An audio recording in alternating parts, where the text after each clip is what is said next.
Hello guys! Welcome back to my channel, Grow with Lynn. Mag-aayos lang naman ako or magre-repat ako nitong mga green pots na to kasi nga lumalaki na sila guys. Matagal ko na itong gustong ilipat ng pots sila kasi nga sobrang laki na.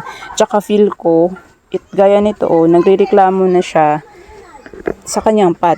Kasi nga, laging may ganito. Tapos, nag-spray naman ako ng fungicide pero hindi nawawala. Tapos, may mga itim-itim. Ayan.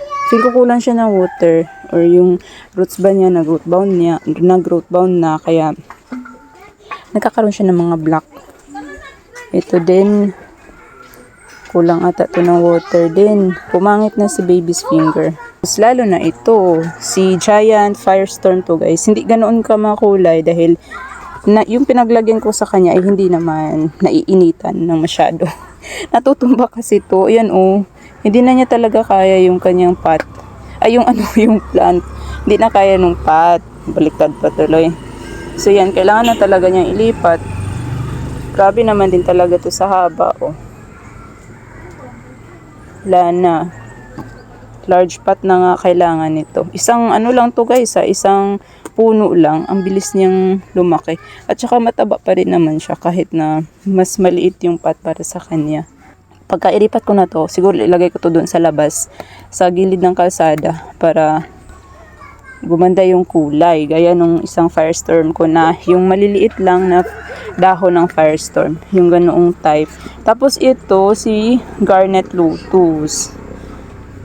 Rootbound na to sigurado guys. Laging nagkakaganyan si Garnet Lotus ko, Ayan, may mga parang rust fungus.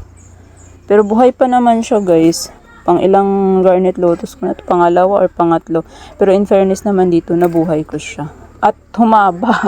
Tumangkad ng lalo. Diba? Tumatangkad pala talaga siya. Siguro kailangan niyang i-behead para mag-babies.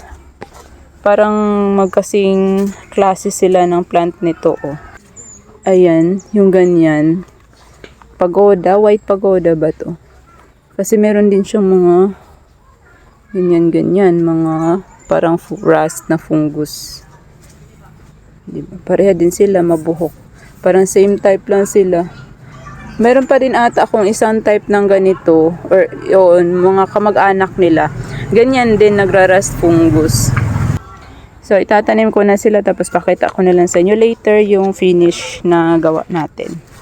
Ito pa pala, ayan, si propeller. Pag magkasing pareho ata sila ng dito. Variety? Variety ba? Kasi nagkaka-rust fungus din to. Ayun, gusto ko sana siyang iripat kasi nasa green pot din siya. Meron din kasi akong balak gawin sa mga green pots na to. Which is pagtatamnan ko ng mga gymno kasi nga meron na akong nakatanim sa green pot na mga gymno. So, gusto kong ilahat na gymno na yung itanim sa kanila since malalim yung pot at maliit yung bunganga. Pero parang nagustuhan kasi niya ngayon. Dati kasi parang pumangit siya pero ngayon parang nagustuhan na kasi niya guys, si variegated propeller at saka lumabas yung variegation niya. Kaya ayoko na lang siyang galawin. Hahayaan ko na lang siya muna dito. Diba? So may mga rust fungus ulit na lumalabas.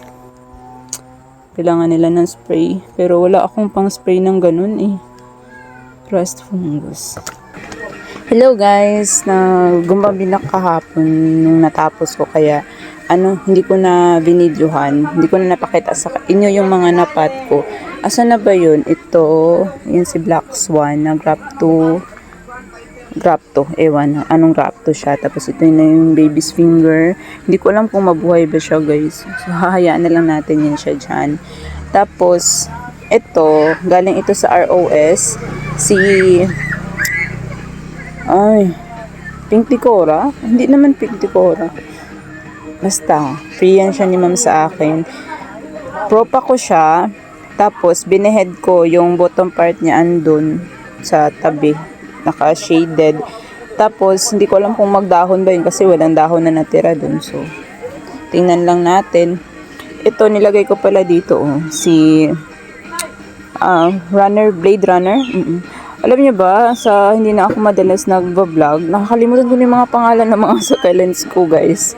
iba talaga kapag lagi mo silang na-mention, lagi mo silang naaalala. Pero kapag minsan lang, nakakalimutan mo sila.